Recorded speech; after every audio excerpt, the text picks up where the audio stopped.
All the different tracks. I'm looking forward about tomorrow to be part of this big family. Very proud about it. You guys are doing a very good job. I know so many people and everybody just feels like a family now. I think it's a very professional championship, so the level is so good. So it's one of the best in America. It's just an honor to be here and racing. When we return, a closer look at Moto America's youth movement, the Liqui Moly Junior Cup.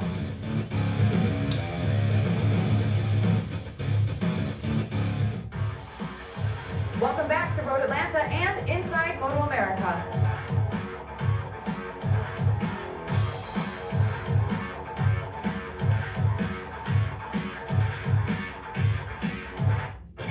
The Liqui Moly Junior Cup class was designed as an entry-level class to Moto America for the next generation of riders, open to anyone ages 14 to 25. Engine configurations include 4-stroke, 1- or 2-cylinder bikes. Dominic Doyle at 17 is one of 2 South African riders making his debut in the Liqui Moly Junior Cup. Also hailing from South Africa is 14-year-old Samuel Lockhoff. And at 14, newcomer Rocco Landers shows endless potential. Also joining the Liqui Moly Junior Cup is 15-year-old Brendan Kettleson from Sacramento, California. Our youngest rider in Moto America this season is 14-year-old Grayson Davidson. Let's go to Greg White and Jason Pridmore with the call. Working this final lap, the number 97, Rocco Landers. His first visit to Michelin Raceway, Road Atlanta. Coming down the hill, he's got one more corner to navigate, and he will take the checkered flag by a crazy margin, number 1 in the air, and there is your race 1 winner. Let's get down to the third member of our broadcast team, Hanalopa, who's down in park permit. Rocco Landers, it is your Moto America debut, and you are off to a near-perfect start with pole position and now your first race win. Tell me what gave you the confidence to pull away and win by such a gap? Well, I mean, when I was able to get into pole position, I saw my times and I was like, my strategy is to try to pull away in the beginning and make a gap and try to maintain that. But, I mean, I'm very happy about this position and hope to move on and do better in the future.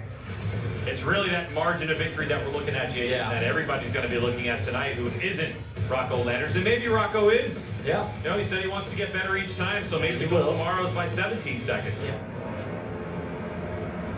And we're off. Rocco with a good launch. A look over again to see who got one with him. And it's going to be Dallas going off with him. And this is the whole key right now, is to try to get in there with him or get around him.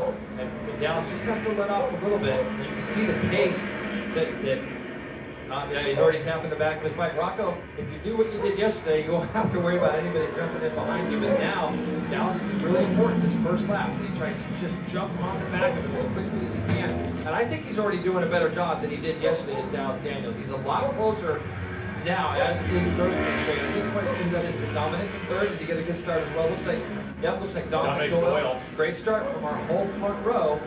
So now it's just going to be a matter of, look, here you go, Dallas Daniels already getting the draft past Rocco as they head down to turn 6. So now Rocco's going to at least get to see some other guys around him, and Kevin Almeida is in 5th, as you see there. And it looks like T. Cross is in 4th. So onto the back straightaway for the first time. These guys are all a little bit closer. As you see, Rocco was able to get back past Dallas Daniels before they got on the back straightaway, but it looks like Dallas Daniels is in the draft. He's going to be able to pull out to the left there and goes past him. Much different than yesterday. This race number 2 is new leader. First time since we've been here in race for Liqui Moly Junior Cup. We have a new race leader, at least heading down into turn 10A. It's going to be Rocco Landers who will take it over for the moment. Yeah, and this is where it's going to be important. Just kind of stay there. Dallas needs to just kind of keep his nose a little bit clean. If he can do the draft and repass, these two guys are going to try to break away. Kevin Almeida, though, is in a hurry to get to the front. And we saw him yesterday in that big battle, but you can see the corner speed that Rocco has even through the last corner. He has the ability to get the bike in there and just let go of the brake lever and carry a ton of roll speed through the middle of it. So essentially when he gets on the gas, his RPMs are always going to be a little bit higher than his competitors because of the amount of speed he carries through the middle of the corner. And there's our race leader, Rocco Landers. He's going into turn number 6, which means that he's got 6 more corners to get through to grab his second race win in his second appearance of race action in Moto America. He's going to do the double if he can hold it. These two riders are hoping for something else. And to see there, Almeida has created a little bit of a gap, but I think that Dallas is going to be able to get drafted, and so Kevin's got to start thinking, all right, where am I going to do this last corner? Am I going to do this? He's going to get past right now. Yeah, this is a good draft. Big encouragement for those two guys in second and third to still be able to see the leader just up in front of him. Is Almeida? See, Almeida just can't quite get back in that draft, so that's too big of a gap to make up into turn 10. And Dallas does a great job of protecting his inside line there. And so now Almeida's probably going to have a go as they come in turn 12. He carries a lot of corner speed there. Let's see if he does anything at the end, but we're going to follow this guy home. Here he comes in his second race in Moto America competition. Oregon's very own Rocco Landers will take the win, and here's the battle for second spot. It'll go to Dallas Daniels, the number 69 rider. A tenth of a second ahead of Kevin Almeida.